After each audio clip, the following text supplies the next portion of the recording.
Amém? Abra as vossas Bíblias em João, no capítulo 5.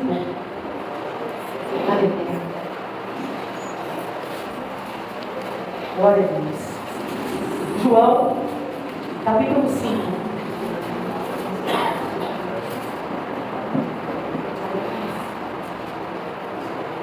Os irmãos que acharam, se coloquem de pé e reverência a palavra do Senhor.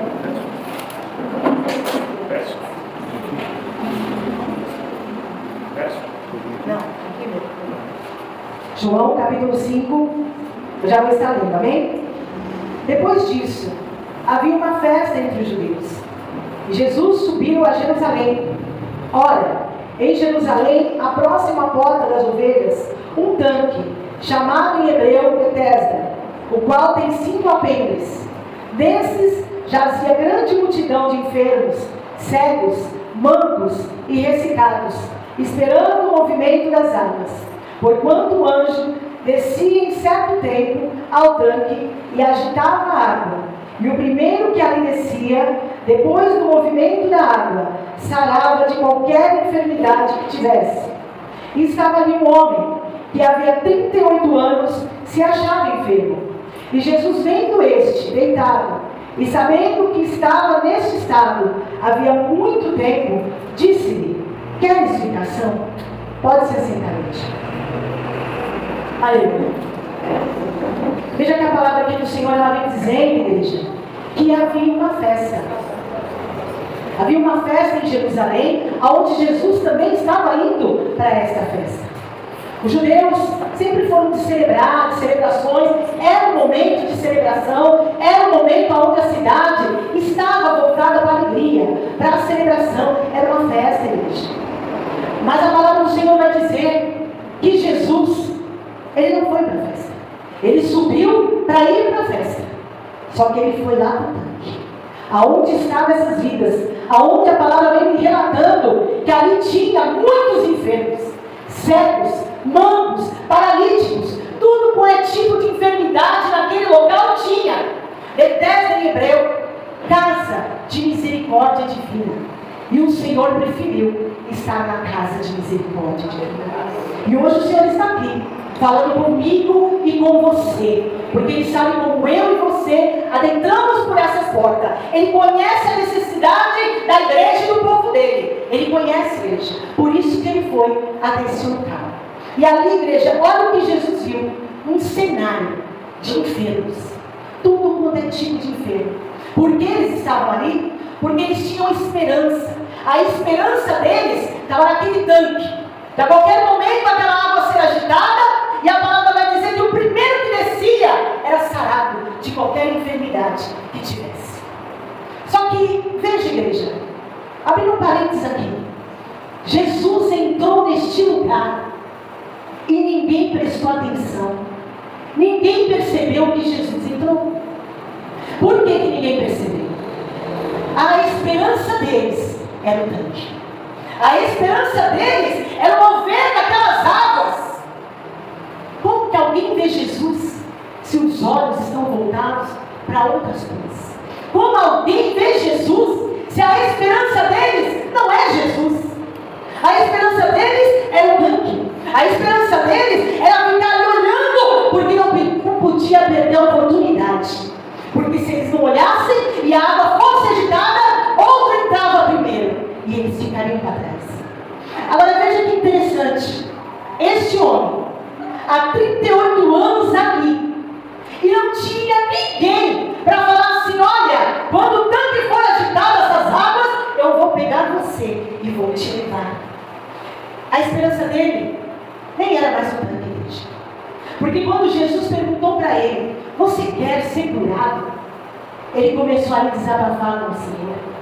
Senhor, veja o que ele diz aqui. Quando ele fala, o enfermo responde para o Senhor: não tem homem algum que quando a água é agitada me meta no tanque, mas antes, quando eu vou, desce outro antes de mim. Ali ele estava relatando. Quando Jesus perguntou para ele: você quer ser curado?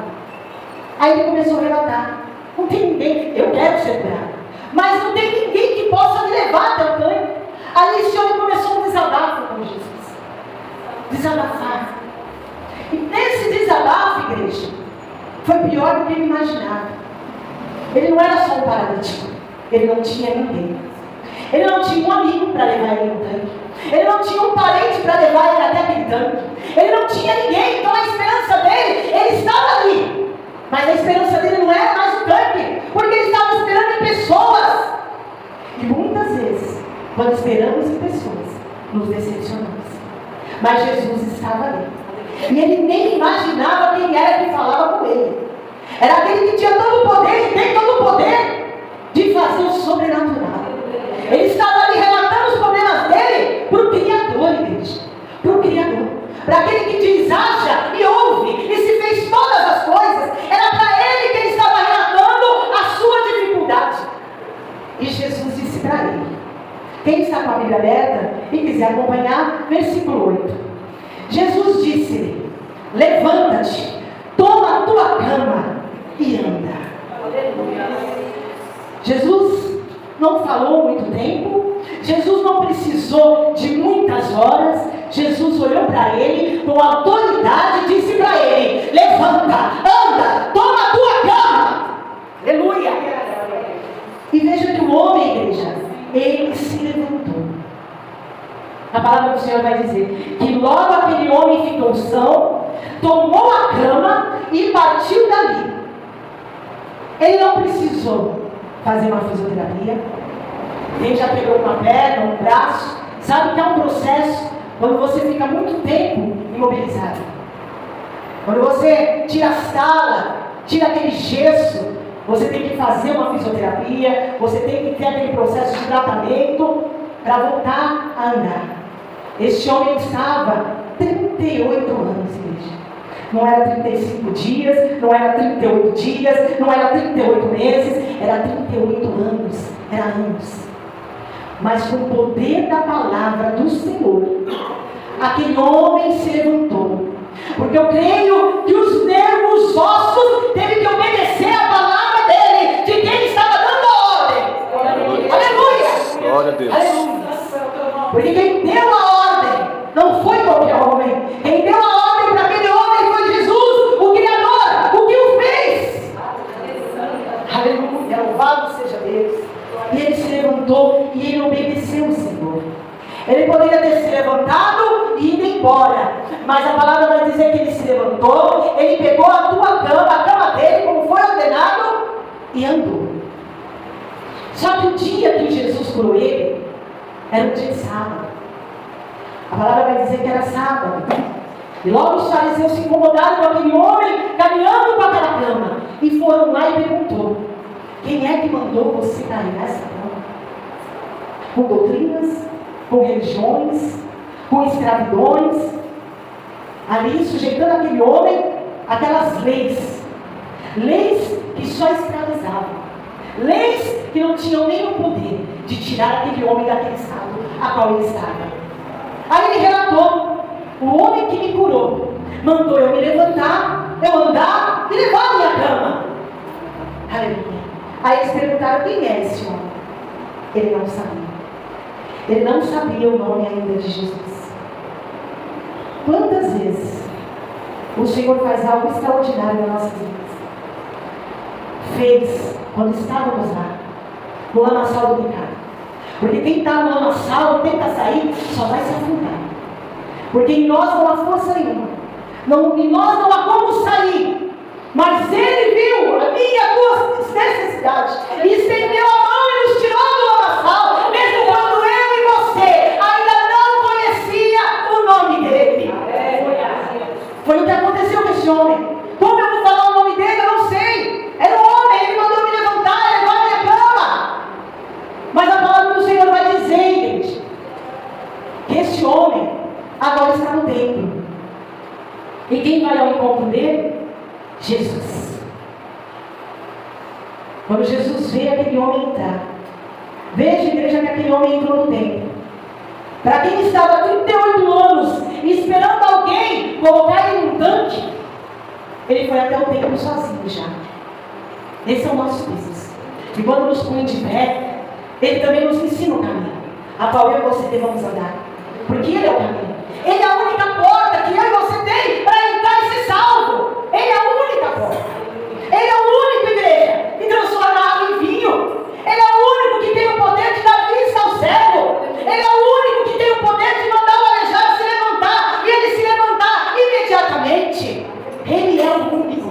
pode fazer todas as coisas.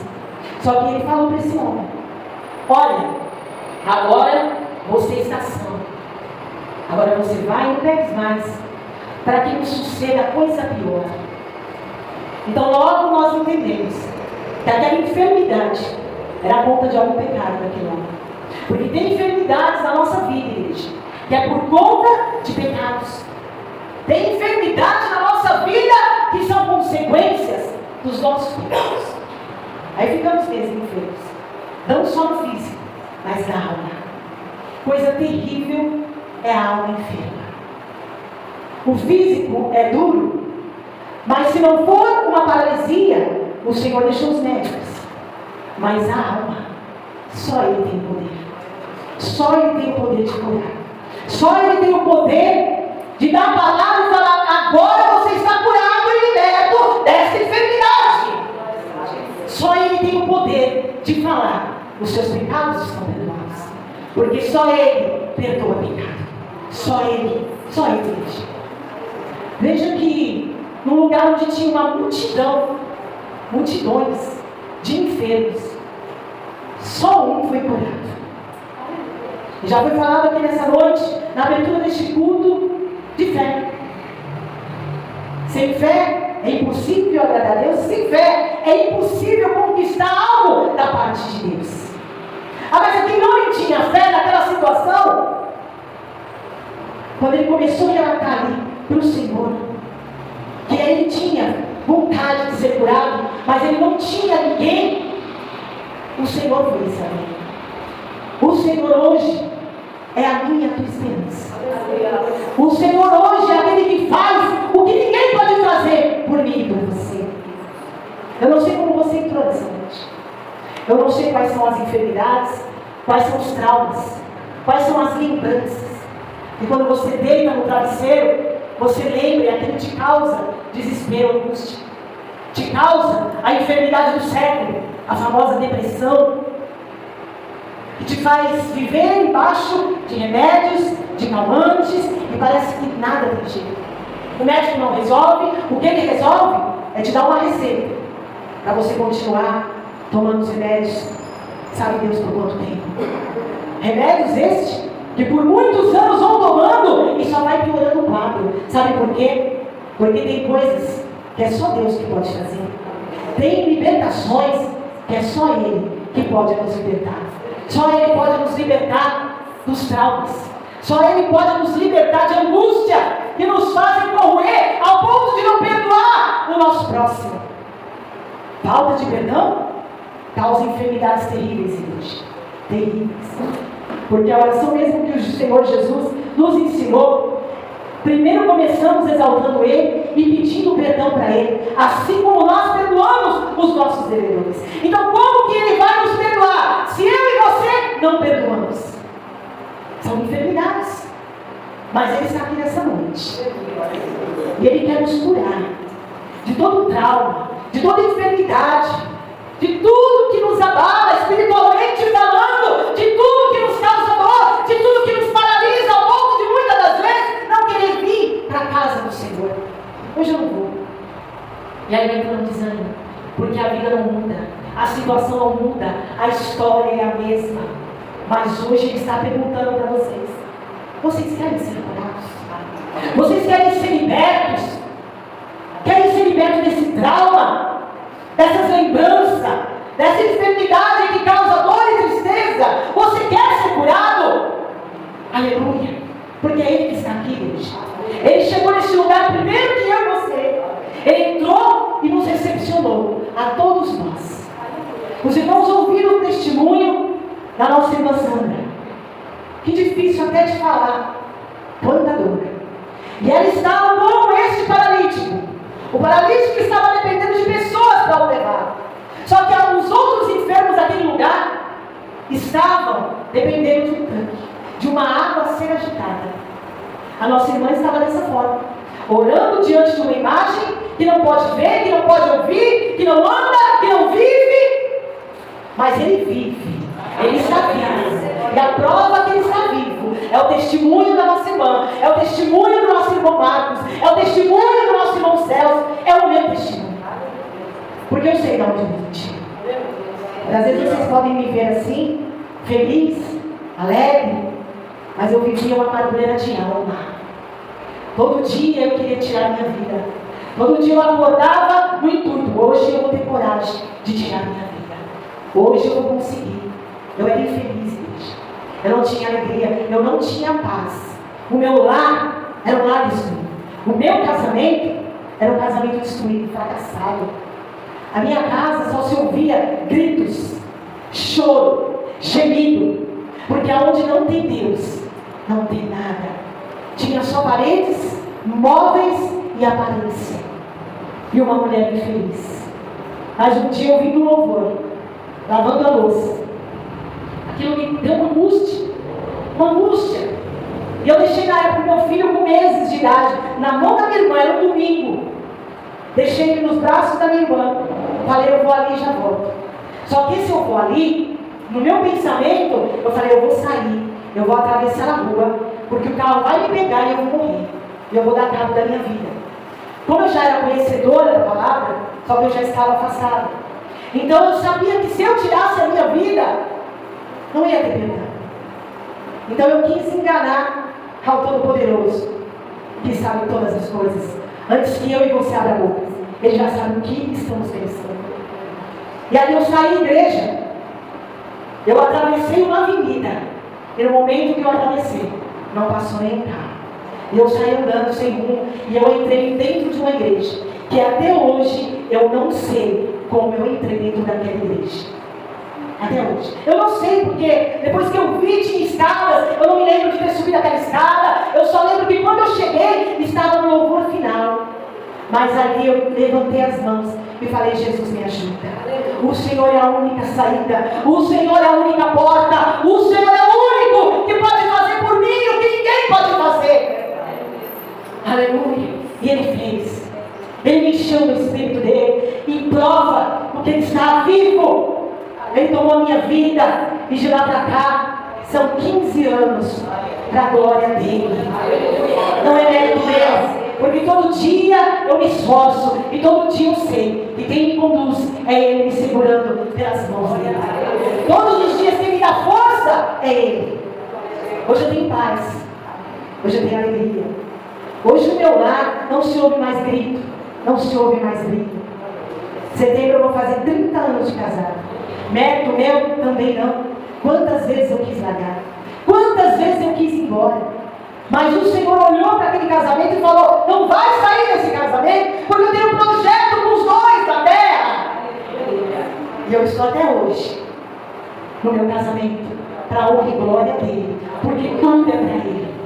Enquanto aquele homem não foi lançado naquele tanque, ele não precisou, igreja.